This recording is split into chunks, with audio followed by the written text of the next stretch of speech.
नमस्कार, मैं श्रीउद्र श्लोक सेवा संस्था की तरफ से और राम कुमार पाल चौसठ फाउंडेशन की तरफ से आपका राष्ट्रीय बाल सनातन वक्ता माधव पांडे।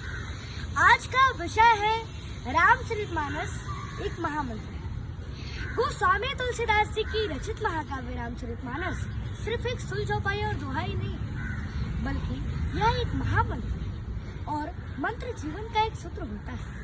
मानस की एक चौपाई को जिसने भी अपने जीवन में उतार लिया, मानो उसका जीवन सफल हो गया। और यह अद्भुत बात है, मर्यादा पुरुषोत्तम भगवान श्री राम चारों वेद की ज्ञाता थे, फिर भी विद्या प्राप्त करने के लिए उन्हें गुरु वशिष्ठ के पास जाना पड़ा, गुरु की सेवा करनी पड़ी और उन्हें गुरु की आज्ञा का पालन भी करना पड़ा तथा गुरु की आज्ञा से जीवन का आधारशिला रखने हेतु विवाह तक भी करना पड़ा। लेकिन यह सब संस्कारों से आता है और संस्कार संतों का साचर्य से बनता है। अतः मेरे पृथ्वी पर के भावुक भक्तगण अपने बच्चों को संतों का साचर्य देकर मानस की पंक्तियां मंत्रवत धारण करना चाहिए। रामचरितमानस चेतना की जिस ऊंचाई का द्योतक है, उस ऊंचाई पर आज तक विश्व का कोई भी साहित्य नहीं पहुंच सका। कुरान और बाइबल में वही तत्व है, किंतु उसमें अंतर्निहित संदेशों को नहीं समझने के कारण विभिन्न संप्रदायों में संघर्ष की स्थिति उत्पन्न हो जाती है और यही अज्ञानता का लक्षण है। जैसे कि मिट्टी के किसी भी देवी देवता का आवाहन होता है और जब उसे मिला दे तो सब एक हो जाता है, किंतु मात्र बाहरी रूप अलग अलग है। अपने स्वरूप को मनुष्य केवल शरणागति से ही पहचान सकता है। अतः प्रेम पूर्वक भगवान नाम के स्मरण मात्र से ही प्रभु की कृपा प्राप्त हो सकती है। राम ही केवल प्रेम प्यारा और नाम मिले हु जो जाने निहारा। गीता में अर्जुन का जो प्रश्न है, उससे भी ज्यादा ऊपर स्तर का प्रश्न मैया सती ने भगवान शिव शंभू से किया था। मन में जब संदेह रहता है तब प्रभु को पहचाना नहीं जा सकता। इसी तथ्य पर आधारित रामचरितमानस में कथा आती है कि जब प्रभु श्री राम माता सीता के वियोग में जंगल में भटक रहे थे, तब भगवान शिव शंभू प्रभु श्री राम जी के समीप जाना उचित नहीं समझे और उन्होंने दूर से ही भगवान राम को नमन किया कि जय सचिता नंद जग पावन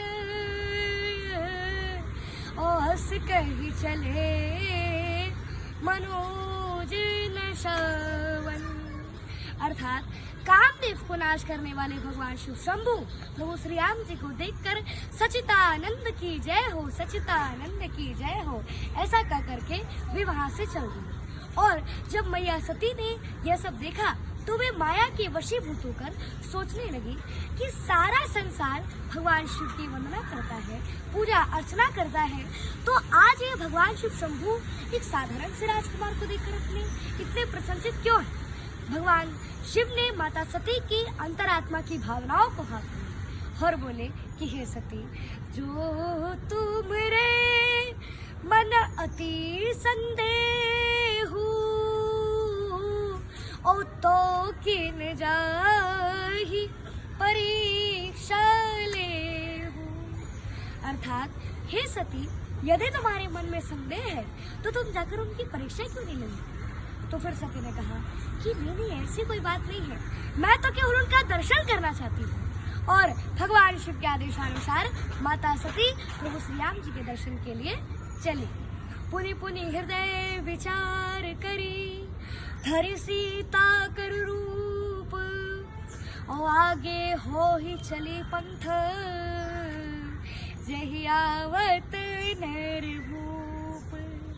जिस रास्ते से पुनि पुनि हृदय विचार करी, मन में बार बार विचार किया कि भगवान है कि नहीं, ऐसा सोचकर माता सती ने सीता का रूप धारण कर लिया और आगे हो ही चली पंथ और आगे आगे चलने लगी जय आवत नरभूप। जिस रास्ते से मनुष्य के स्वामी प्रभु श्री राम आ रहे थे, उसी रास्ते से माता सती भी चले आ गई। प्रभु ने माता सती को पहचान लिया और दोनों भाई दंडवत प्रणाम किए और अपना परिचय देते हुए कहा कि हम अयोध्या नरेश राजा दशरथ जी के पुत्र राम व लक्ष्मण हैं। पिता की आज्ञा मानकर हम वनवास आए थे। मेरे साथ मेरी भार्या सीता भी थी। सो उसे रावण हरण करके लंका ले गया। अरे हम तो इस धराधाम पर लीला करने आए और आप इस जंगल में अकेले, विपिन अकेले फिरे गई है तू, और पिता शिव कहाँ है? भगवान राम ने तत्क्षण ही माता सती को संसार के हर स्त्री के प्रति अपराध मरते हुए कहा कि अतिवृष्टि भई फूट क्या रे, ओ भई स्वतंत्र बिगड़ ही नारी। अर्थात हे माता, जिस तरह से अतिवृष्टि होने के कारण खेत की क्यारी टूट फूट जाती है, टेढ़ी मेढ़ी हो जाती है, नष्ट हो जाती है, उसी तरह से संसार की हर स्त्री को स्वतंत्र नहीं होना चाहिए, और जो स्त्री स्वतंत्र हो जाती है उसका चरित्र बिगड़ जाता है। अर्थात अगर आपके साथ में भगवान शिव शंभू होते तो आप में सीता का रूप धारण करने की बिल्कुल भी साहस नहीं होती, और अगर मैं आपको सीता समझकर आप में लिपट जाता तो आप कहाँ की रहते? आज हमारा चरित्र ने आपको बचा लिया।